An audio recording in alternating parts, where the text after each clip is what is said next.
and I've never even ridden a 200k training ride. So I know on paper, like I'm a strong biker, so you know, if all goes to plan, I should have a good race. But you know, there's some awesome girls here that have proven themselves at this long distance. They've proven that they can ride super fast over 180k, so there's no reason why they can't do it over 200k. So the women now coming to the end of the first lap, and Lucy Zelenkova is up there, Julie Dibbins and Leander Cave. So the two British women going very well indeed. That's Cave at the back of those front three.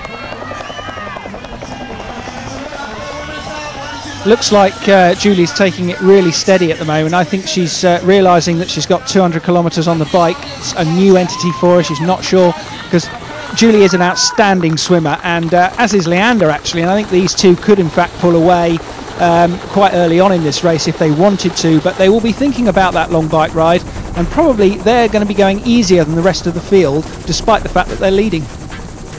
Well, that's the men's pro group just going around the top end of the course, and they may just start thinking about the next phase of this triathlon. It is of course the bike ride. It's long, it's extremely long, and it's very flat indeed as they work their way out along the Corniche, the coast road here in Abu Dhabi, heading towards Saadiyat Island, which is the next area on the planners list, with hugely ambitious plans, art museums and a New York University campus as well. But at the end of the island comes perhaps the highlight of the bike ride. It is of course the Yas Marina Formula One racetrack. That is an experience that many won't have had before.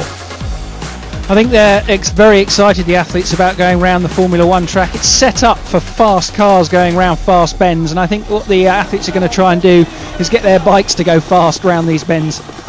Well, that's a way off, but the end of the swim is getting nearer and nearer, and still a group of 22 swimmers up with the leaders, only about 30 seconds separating them. Cartmel, we know, is up with the leaders. The Scotsman has had a superb swim, just as he promised us he would. Phil Graves is in there as well. Henning, Van Leerde, Rhodes coming out, and only a few seconds off the pace. Dan Brook is there as well, and Nico Janos, who is also, just like Julie Dibbins, an ex-Terra World Champion.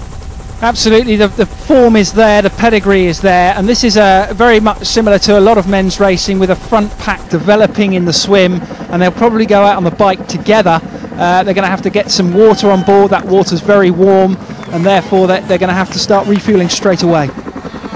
Dirk Bockel having an excellent T1, very, very slick transition indeed, and he's just gone past Phil Graves.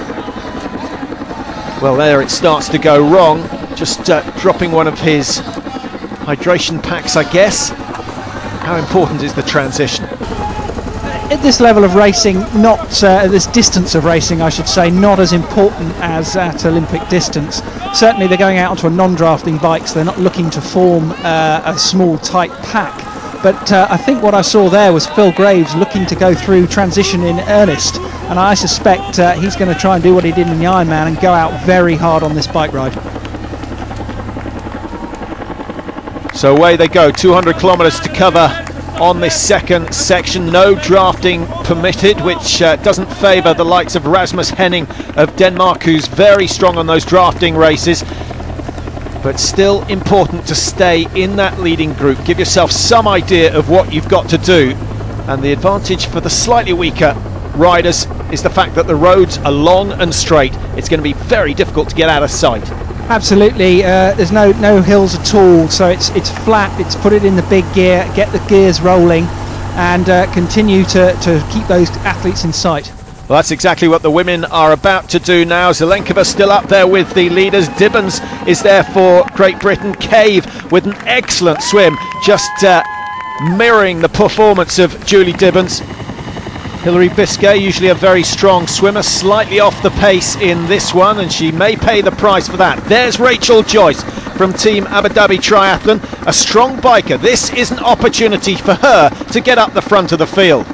Yes, she came 6th in Hawaii at the end of last season, and will be looking to build on that result. First transition completed by Marcel as she heads out trying to track down Julie Dibbons now, but Dibbons the only woman, or the first woman to go under 4 hours for a 70.3, so she's going to take some chasing, and it looks as though she's determined to break away in the early stages. Julie's looking to establish her dominance on this bike ride and perhaps even catch on the back end of some of these tailing men. Well, there are the results of the swim. Zelenkova of the Czech Republic first out in 39.14. Dibbons, Cave, both in the top three. Sensational stuff from them. Teresa Marcel of Canada just 6 seconds down. So tight after the swim. And the depth of the field, the depth of quality in the field in both the women and the men's is just astonishing. Cartmel 37.50. Good swim from him. Graves, Henning, Bockel, Van Leerde all up there in the top five. Phil Graves there already taking on some fluid, getting in preparation for this hot day ahead, looking very smooth, and he's probably going to try and establish a lead at some point. Phil Graves, youngest man ever to win an Ironman. Just up ahead of him is number 2, that's the 31-year-old Swede Bjorn Andersson.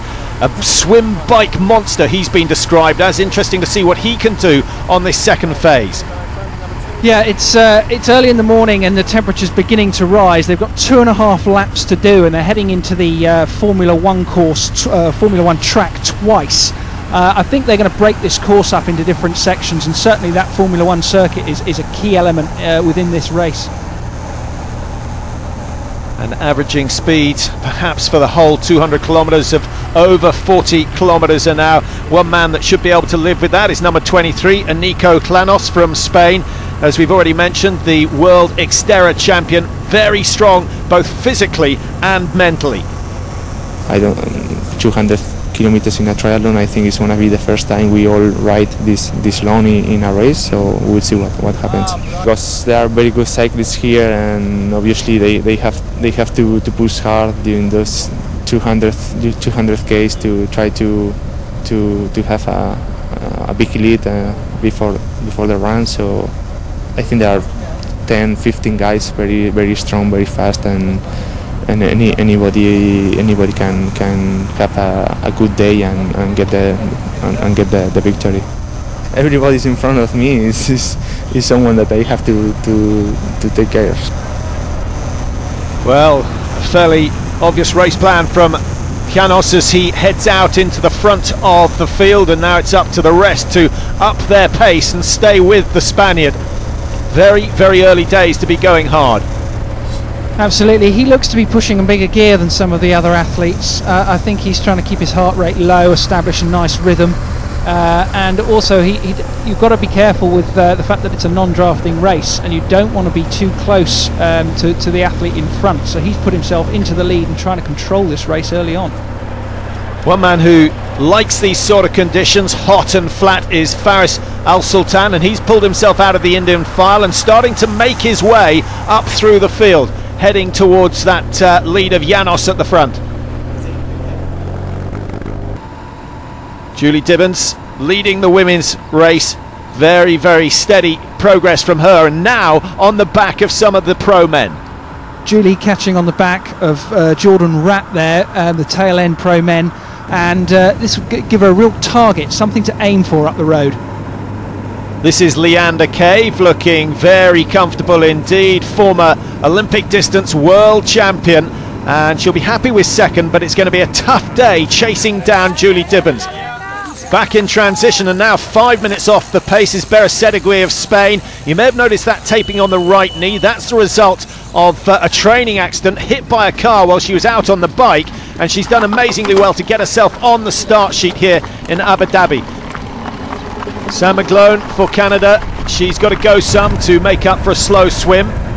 Doing slightly better also from Canada, Teresa Marcel in third place at the moment.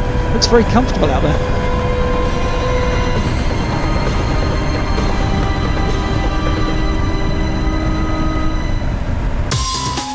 The age groupers starting their swim, and a huge field entered for this event.